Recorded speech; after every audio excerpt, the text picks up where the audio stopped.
harka fuunee daawwattoota keenya kabajamoo arraan tana waan lamaan takkaan isin himuudhuuf. Waanni lamaan sanis waan takka hedduu na rifachiisee fi tokkommoo hedduu na dinqisiise jechuudha. Hedduu na dinqisiise maali? Namicha maqaan isaa Amiir jedhamu jechuudha. Jiraataa biyya Liibiyaati.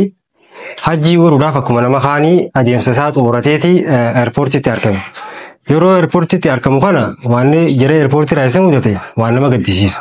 Maali yoo jettan ta'e dhimma nageenyaatti hojii wal qabatee xiqqoo maqaan kee rakkoo qabaati hanga maqaa kana siif cheeggoonu xiqqoo obsi jaaniin. Kanaaf namni maqaa sekuritiidhaa maqaa isaa kana cheeggoruudhaaf kutee haalaa fi kana sirreessu jiraachuu. Giddumaa kanatti xayyaarri silaa isaan fuudhee karaa hajjii deemu waa hundi xumuratee sa'a inni itti lafaa ka'u geesse. Samboda xayyaara kanaan akka deemuu dandeenye isatti himanii xayyaarri warroottan dhufe kan biraa fe'atee ka'ee bararuu eegale. Xiqqoo akka bararee deemeen kaapiteentichi baay'atee guddaa rakkina xayyaara mudate jee deebisee qubsiise. Ammallee marsaa lammaffaa rakkina silaa mudate jaan san sirreessanii osoo isan fuudhin jechuun akkuma taraa duraa sanitti isa dhiisanii ka'ee xayyaarri deeme ammas. Xayyaarri yeroo xiqqoo deemu rakkoon isa mudatee deebi'e. Waggaa kana kaapiteentichi maal hubate? Namicha ammaan tana Amiir jedhamu kana kan dhiisee deeme kana isa yoo fuunee deemne malee nagaan deemuun keenya hin jiru jee samboota isa kana fuudhanii jechuudha. Namicha kanaan maal jedhamu ture? Carraan keenya hin jiru ammatuma dhufu hajjii goodaati tanaafuu sabbariif irraa harma mana keetii galii jaaniin. Garuu inni immoo an hajjiin hin jedheetiin manaa bee hin galuu jeeti eerpoortii keessa didee taa'e jechuudha. Xayyaarri ugguu lama bararee ugguu lamaanuu rakkoon teeknikaa isa mudattee deebi'ee waggaa sadaffaa irratti ugguu xayyaara kana inni dhaabbate xayyaarri nagaan deemee hajjii dhaqee jechuudha. Haaluma ammaa asirratti agartan kanaanii paayilootonni xayyaara san oofaa turan isa kana dinqisiifatanii footoo wajjin kaanii akkasuma biyya Suudii keessatti illee namoonni adda addaa wal jalaa qabanii miidiyaan addunyaa gurguddaa kun wal jalaa qabanii waa'ee namicha kanaa haasa'u jiran jechuudha. Asirratti waan gaafii namatti ta'u hariiroon namichaa fi rabbi jidduu jirtu maali waan jaamuutu gaafii namatti ta'a. Xayyaarri isa dhiisee deeme uggulamaanuu rakkoon teeknikaa isa mudattee as deebi'ee jechuudha. Kanaaf hariiroon namicha kanaa fi rabbi jidduu jirtu maali waan jiruutu gaafii namatti ta'a. Waan kun garuu hedduu na dinqisiisee jechuudha. Namichi kun dhiiroo maal rabbi biraa qaba harka waan jiruutu gaafii natti ta'an akka fayyadte jechuudha. Viidiyoon lammataa immoo artistoota Oromoo baay'ee yoo kan agarru ta'e eegee isaan dhukkubsatanii siree gubbaa ciisan gargaarsaaf waliif lallabnaa jechuudha. Asirratti akka fakkeenyaatti kan isin kaasu Khadiir Martuu dhiyeenya kana dhukkubuu ture, Abdishuu ammaa akkasumatti dhukkubuu ture. Yeroo guddaan artistoonni Oromoodhaa baay'inaan yeroo isaan dhukkubsatanii gargaarsi sooshaal miidiyaa irratti hojjetamaaf. An akka fayyadte kanarraa maaliin hubadhu? Artistoonni Oromoodhaa sirba yookaan wallee tana qofa akka dalagaa qabatanii deeman. Maaliif jennaan? Sirba yookaan wallee tana qofa akka dalagaa qabatanii deemuun hin ta'u. Walli sun miira keessa jiru ibsuudha dandeettii aartii tokko rakkoo qabu. Garuu immoo walleen akkuma jirtu ta'ee artistoonni Oromoodhaa oduu moggatti biizinasa biraa keessa seenanii hedduu gaariidha jeetii yaada. Kana irrattis wal jajjabeessanii biizinasa keessaas wal galchanii akkuma wal dura jiraniin akkuma maallaqa walirra qabaniin oduu wal harkisanii hedduu bareedaadha jeetii yaada. Asirratti kan agarsiise maaliin isin kaasuu barbaada? Artistii cimtuu dhalattuu magaalaa Jimmaa tan taate Bishiriyaa Boshiraadhaa jechuudha. Interviyuu isii tokko dhaggeeffatee ture hedduu garaa nama nyaataa jechuudha. Maal jettee gaafatte? Baala gizeedha jettee gaafatte baala gizee gubbaanin baala gizee malee gochaan baala gizee miti. Baala gizee maqaadhaan yoo ta'e taaneerra. Gochaan garuu hin taane. Yoo jettu yoo hin jedhu namni tokko baala gizee kan jedhamu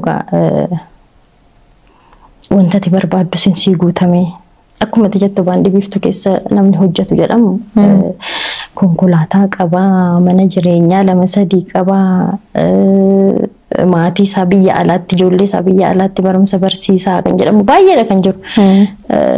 Anamma yeroo baay'ee hojiidhaaf yeroo deemu an taaksiidhaan akkuma uummata biraatti kan deemu konkolaataa keessa dhaabdee faana naan jedhu jira. An konkolaataa miti gaariyyuu hin qabu.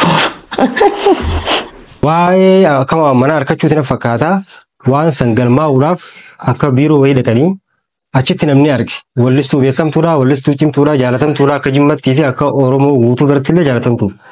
Sanii namni tokko achitti argee maal jeen hayaatillee asumaan wajjin dhaabbattaa jeeti ishee sana gaafate. Waa wayii gaafachuudha deemnee jennaan mucaa wayii nu duukaa ture. Sinillee waa gaafatte. Atis nu wajjin rakkinaa sooftaay. Ofitti buttee nuti istisna jennee nu si abdannaam naan jedhe. Akkamiin jedheen maatama mana hin qabdu naan jedhe. Homaan dubbanne nan callise jala. Maaliif dubbattus namni sin amanu ka. Nuti rakkina keenyaa nurraa furte jennee si eegu jirra. Atillee lakkaa asuma nu wajjin dhaabbattaa jeeti ishii gaafate jechuudha. Waan hin deebisuuf wallaaleetiin firraa usee jettee hedduu garaa nama nyaata.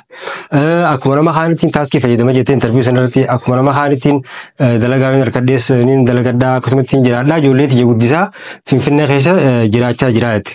Ammoo guddoon mee fuulduraaf yoo maal harkattee feetaa jettee michoo yoo gaafatte. Utuma waan ilmoo namaatiif barbaachisu kana utuun argadhe Finfinnee keessatti. Mana jechuudha. Mana jireenyaa.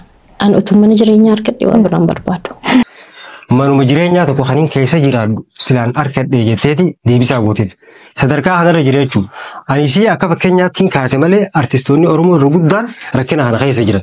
Kan fidee artistoonni Oromoodhaa ikoonoomii irraa fagoo jiran sirbuma qofa wallee qofa akka dalagaa qabatanii deemu jiran. Biizinasa keessa galaan jiran jechuun ni takka lama jettee lakkaa'uu dandeessa artistoota Oromoo kan biizinasa keessa jiru. Muraasa jechuudha. Irra guddaan immoo wallee keessa jiran wallee sanarraa yeroo waan takka ta'an sooshaal miidiyaa irratti gargaarsi guuramaaf. Hanga yoomeeti artistoota Oromoodhaa sooshaal miidiyaa gubbaa irratti gargaarsi guuramaaf. Hanga yoomeeti. Artistoota gaa Itoophiyaa sana keessa waliin jiru hedduutu jira. Kan arge haga ammaa sooshaal miidiyaa irratti kan gargaaraa jaanii lallabaniif artistoota Oromoo qofa dhugaa yoo walitti himte jechuudha. Kanaaf mee haala kamiini artistoonni Oromoo kun akka gargaaramanii if danda'anii hojii qabaatan godhuu hin danda'amu. Warri beekumsa nurra qabdan gurguddaan hedduutu jira. Kanarratti marii godhanii haala kamiin namni tokko wallee jalatti hojii danda'a qabaatee hojjechuu danda'a.